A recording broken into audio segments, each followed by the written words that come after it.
So SQL server, this can be either a local server or Azure SQL server. And this is the manual entry of data. You can create a table name, for example table 1, and you can provide a column name. Let it be ID. Provide the second column name, and you can enter in the data as 1. And finally, you can either load or edit. Okay, loading means you will get the data directly over here. It's applying the changes, it's creating the model. There you go.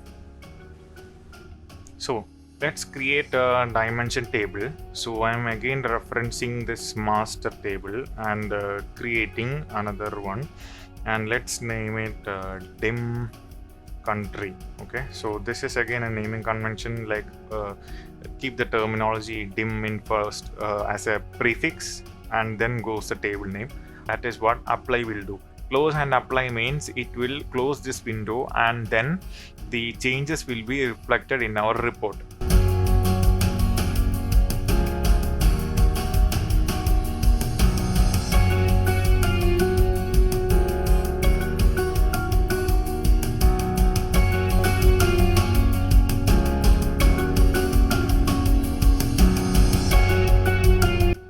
What we need to do is go to the fact table, and now comes the merging part, or remodeling it in such a way that we can create relationships between the dimension and fact.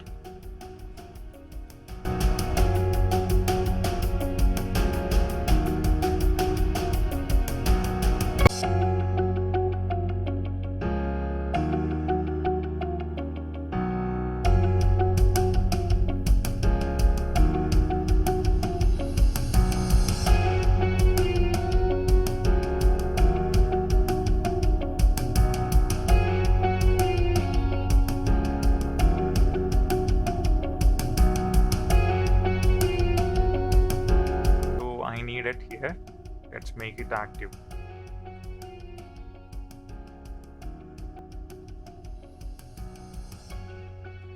Okay, now let's do the same for region ID. We can also access the properties of the relationship from here. Now I'm just going to create a new page and I'm going to name it dashboard. Alright, I just double clicked on it and I renamed it. Now let's see how we can organize this. Okay,